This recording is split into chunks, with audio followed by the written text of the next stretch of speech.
Adelia Sini Penggunan dengan NIM 230905501022, kelas B program studi kewirausahaan Universitas Negeri Makassar. Pada kesempatan ini saya akan mempresentasikan tugas individu ujian akhir semester mata kuliah bisnis global dengan judul analisis kasus kesuksesan dan kegagalan perusahaan global, studi kasus Indofood dan Starbucks di Australia dan di Israel. Langsung saja kita masuk pada materinya. Ringkasan profil Indofood dan Starbucks. Indofood didirikan pada tahun 1968 dan merupakan perusahaan makanan terbesar di Indonesia. Produk Indomie menjadi salah satu mie instan paling terkenal di dunia, diekspor ke lebih dari 100 negara. Kesuksesan Indofood didorong oleh inovasi rasa, adaptasi budaya, dan ekspansi strategis melalui joint venture hingga pendirian pabrik di luar negeri. Dan untuk Starbucks adalah jaringan kedai kopi global asal Amerika Serikat yang berdiri pada tahun 1971 di Sydney. Starbucks dikenal dengan konsep third place, yaitu tempat nyaman selain rumah dan kantor. Meskipun sukses di banyak negara, Starbucks mengalami kegagalan besar di Australia dan Israel karena salah strategi dan kurang memahami budaya lokal. Faktor sukses Indofood di pasar global. Keberhasilan Indofood didorong oleh beberapa faktor penting. Yang pertama, adaptasi rasa yang kuat. Indofood tidak hanya mengekspor produk standar, tetapi menciptakan varian rasa lokal seperti chicken pepper soup di Nigeria, mie goreng pedas untuk Timur Tengah, dan rasa gurih khas Asia. Adaptasi ini membuat Indomie diterima sebagai bagian dari budaya makan negara tersebut. Yang kedua, strategi tradisional. Indofood mampu menyeimbangkan antara efisiensi global dan kebutuhan lokal. Mereka memiliki standar kualitas yang sama di seluruh dunia. Namun, rasa, kemasan, dan harga disesuaikan dengan karakter setiap pasar. Yang ketiga, rantai pasok terintegrasi. Indofood memiliki pabrik di luar negeri seperti di Nigeria dan Arab Saudi. Hal ini mengurangi biaya logistik, mempercepat distribusi, dan menyesuaikan produksi dengan kebutuhan negara setempat. Dan yang keempat, inovasi produk dan pemasaran. Indofood terus memperbaharui varian rasa dan memanfaatkan media sosial untuk meningkatkan brand awareness, sehingga Indomie memiliki komunitas global dari berbagai kalangan. Hasilnya, Indomie tidak hanya menjadi produk konsumsi, tetapi juga budaya populer di banyak negara. Berikutnya yaitu penyebab kegagalan Starbucks di Australia dan Israel. Berbeda dari Indofood, Starbucks mengalami kegagalan besar di Australia dan Israel. Ada beberapa penyebab utama. Yang pertama, kurangnya adaptasi budaya. Starbucks membawa menu khas Amerika tanpa menyesuaikan dengan selera lokal. Di Australia, konsumen lebih menyukai kopi espresso berkualitas tinggi dari kedai lokal. Di Israel, masyarakat lebih menyukai kopi Turki dan Arab yang lebih pekat. Starbucks gagal menyesuaikan rasa ukuran dan konsep kedai dengan budaya minum kopi yang sudah matang. Yang kedua yaitu salah strategi harga. Harga Starbucks lebih mahal dibanding kedai lokal, tetapi kualitasnya dianggap tidak lebih baik.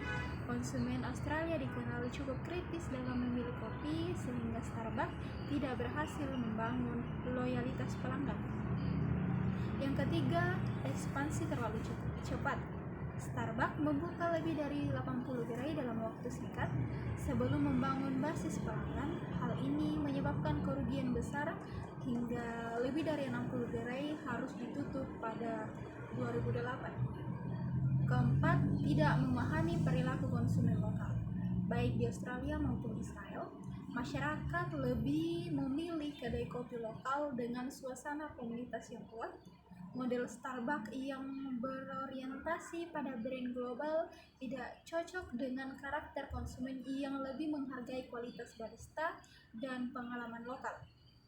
Yang kelima, kemitraan lokal yang kurang efektif. Di Israel, Starbucks bekerja sama dengan mitra yang tidak mampu mengelola operasional dengan baik, sehingga kinerja gerai tidak stabil.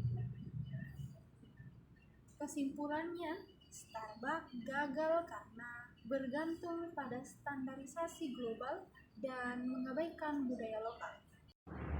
Berikutnya itu tabel perbandingan untuk aspek strategi global. Untuk Indofood berhasil karena menerapkan lokalisasi ekspansi bertahap berbasis riset dan kemitraan lokal yang kuat. Dan untuk Starbucks di Israel dan Australia, Starbucks gagal karena menerapkan standarisasi tanpa adaptasi budaya serta ekspansi yang tidak sesuai dengan kesiapan pasar lokal. Aspek yang kedua yaitu inovasi. Untuk Indofood sukses dengan inovasi rasa, inovasi kemasan, inovasi rantai pasok. Dan untuk Starbucks di Australia dan Israel, Starbucks gagal karena inovasinya minim dan tidak menyesuaikan produk dengan preferensi konsumen lokal. Aspek yang ketiga, adaptasi budaya. Untuk Indofood mampu beradaptasi dengan menganalisis selera harga sensitif dan kebutuhan halal di berbagai negara. Dan untuk Starbucks di Australia dan Israel, Starbucks gagal karena mengabaikan budaya minum setempat, preferensi konsumen, dan serta dinamika budaya dan politik lokal. Aspek yang keempat, manajemen krisis. Untuk Indofood tetap stabil di masa krisis berkat integrasi vertikal dan tinggi permintaan makanan pokok. Dan untuk Starbucks di Australia dan Israel, Starbucks gagal mengelola krisis karena resistensi konsumen yang tinggi dan penurunan penjualan yang berujung pada penutupan gerai. Aspek yang kelima, manajemen rantai pasok global. Untuk Indofood unggul karena rantai pasok terintegrasi yang efisien, luas, dan berbiaya rendah. Sedangkan Starbucks di Australia dan Israel, Starbucks gagal akibat rantai pasok tidak efisien, biaya operasional tinggi, dan ketidaksesuaian dengan preferensi pasar. Untuk aspek keenam yaitu digitalisasi. Untuk Indofood memanfaatkan digital untuk stok pemasaran dan ekspor sehingga memperkuat posisi global. Untuk Starbucks di Australia dan Israel, Starbucks gagal karena kurang memanfaatkan digitalisasi untuk analisis konsumen dan keterhubungan dengan komunitas lokal.